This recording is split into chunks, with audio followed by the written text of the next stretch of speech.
Hello everyone. स्वागत है आपका मेरे चैनल शो फंडामेंटल में। आज हम बात करेंगे कैंसर्स के बारे में। कैंसर क्या होता है, कैसे होता है, कैसे कैसे लोग बचते, मतलब किस तरह, कितने टाइप के होते हैं, क्या रीज़न होते हैं कैंसर होने के, उसका ट्रीटमेंट क्या है, किस तरह की ट्रीटमेंट होती है। ठीक है, तो सब कुछ पढ़ेंगे। तो स्टार्ट करते हैं। Cancer Cancer is one of the most dreaded disease of human being and is a major cause of death all over the globe. बोलना चाह रहा है कि जो अगर बहुत ही ज़्यादा जो दर्दनाक जो डिजीज़ होती है वो होता है क्या, cancer.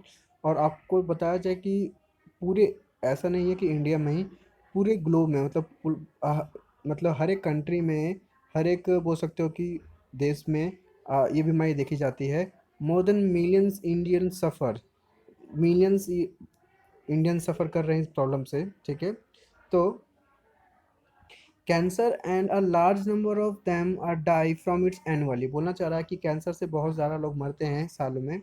The mechanism that underlie development of cancer और oncogenic transformation of cells, its treatment and control have been some of the most intense area of the research in biology and medicine।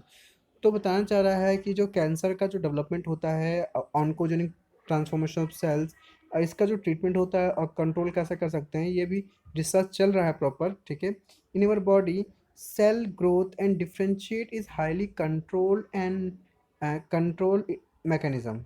बोलना चाह रहा है कि हमारी body में जो cell का ग्रोथ होता है और जो डिफ्रेंशिएशन होता है वो बहुत ही हाईली कंट्रोल्ड है, मतलब प्रॉपर कंट्रोल तरीके से ग्रो करता है। ठीक है ना, controlled and regulated in cancer cell there is breakdown of this regulatory mechanism। जब जब कैंसर होता है तो कैंसर सेल में क्या होता है, ये मैकेनिज्म टूट जाता है। Normal cell show a property called contact inhibition. जो हमारे नॉर्मल सेल्स होते हैं वो कॉन्टैक्ट इनहिबिशन शो करते हैं। इसका मतलब क्या है कि एक सेल्स का दूसरे सेल्स के साथ अटैचमेंट होना और प्रॉपर जो भी मैसेज ट्रांसफर करना।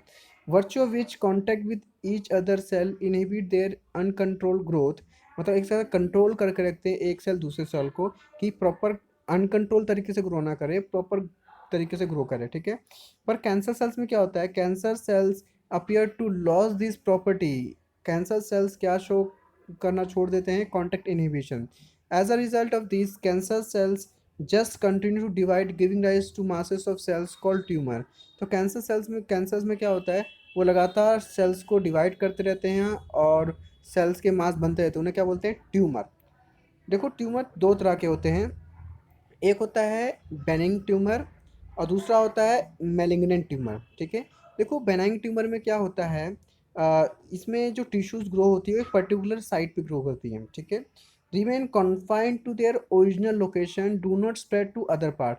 ये एक पर्टिकुलर लोकेशन में ग्रो करता है और हर तरह नहीं होता। ठीक है, of the body and cause little damage, और हल्का डैमेज करता है। पर अगर हम मैलिग्नेंट ट्यूमर की बात करें तो on the other hand are a mass of proliferating cells को न्यूप्लास्टिक और ट्यूमर सेल्स, जो काफ़ी तेज़ी से ग्रो करता है। पहली बात तो उन सेल्स को हम न्यूप्लास्टिक और ट्यूमर सेल्स भी कहते हैं।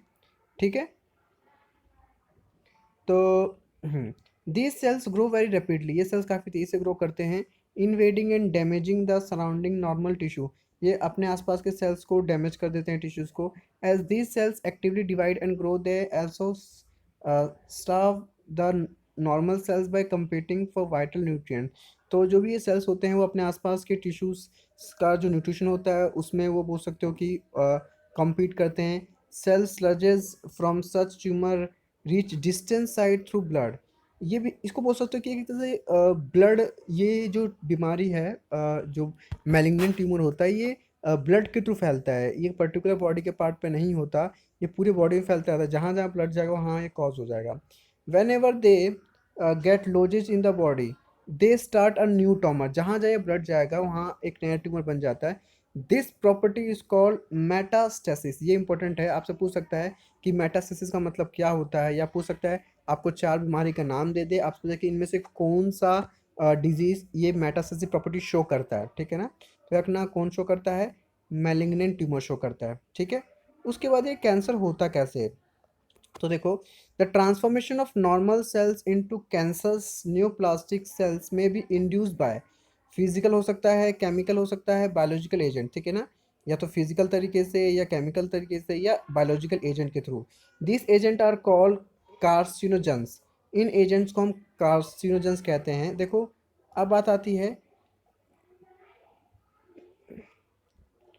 Ionizing radiation like X-rays, gamma rays. ठीक है, अगर नॉन आयोनाइजिंग की बात की जाए तो UV ray cause DNA damage leading to neoplastic transformation.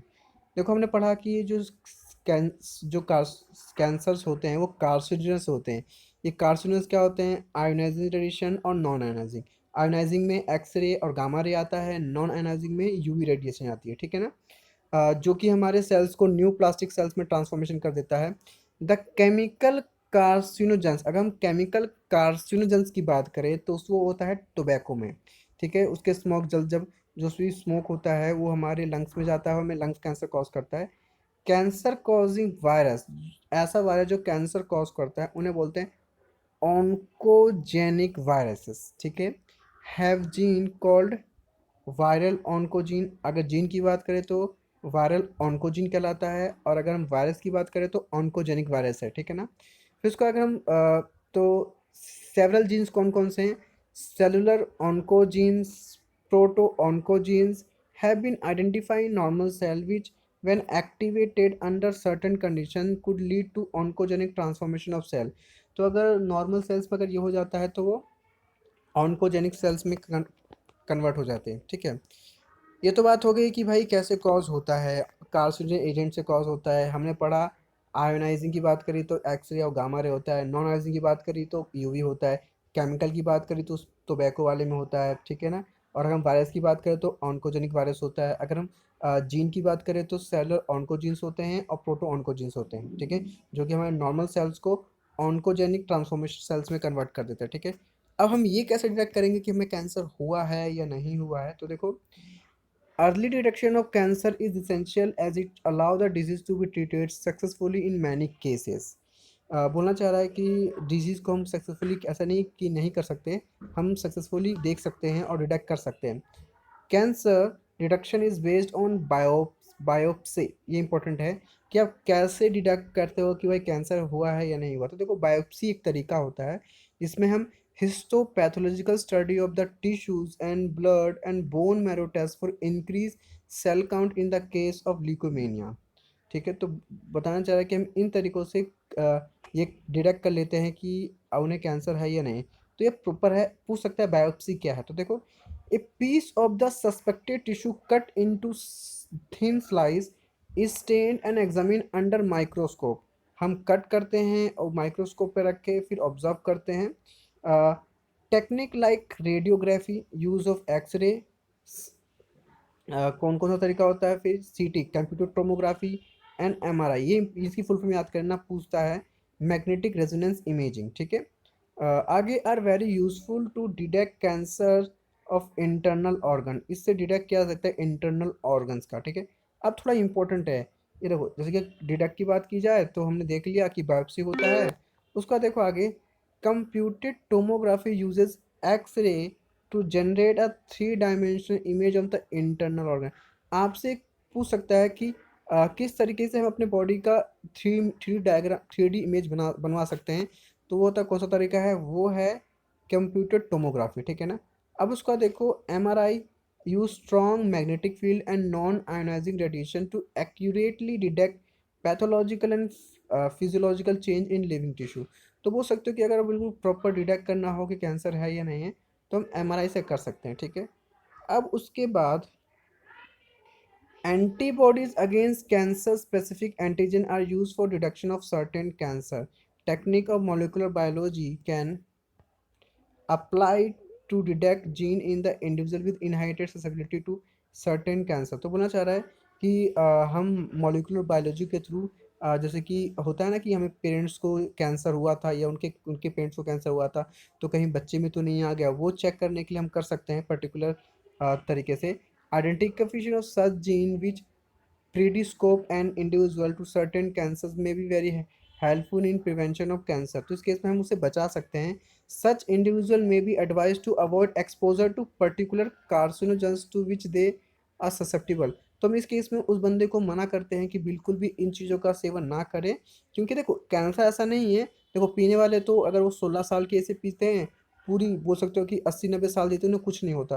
पर कुछ लोग जो पीना स्टार्ट करते हैं तो उन्हें बहुत जल्द उन्हें कैंसर बहुत जल्दी हो जाता है, सुना होगा 22 साल की एज में, 23 साल की एज में वो मर भी जाते हैं। ऐसा क्यों? क्योंकि उनके बॉडी में कैंसर सेल, देखो सबके बॉडी में कैंसर सेल्स होते हैं, पर वो एक्टिवेट नहीं होते, किसी किसी का बहुत जल्दी एक्टिव, देखो किसी किसी में वो पेरेंट्स के थ्रू आता है तो वो थोड़ा एक्टिवेट सा होता है, पर जैसे हम यूज़ करते हैं वो प्रॉपर एक्टिवेट होके फिर हमें हार्म करता है, ठीक है ना। अब उसके बाद ट्रीटमेंट ऑफ कैंसर, कैसे ट्रीटमेंट कर सकते हो, तो देखो the common approaches for treatment of cancer are surgery, radiation therapy, immunotherapy. In radiotherapy tumor cells irradiated lethally, taking proper care of normal tissues surrounding tumor mass. Several chemotherapeutic drugs are used to kill cancer cells.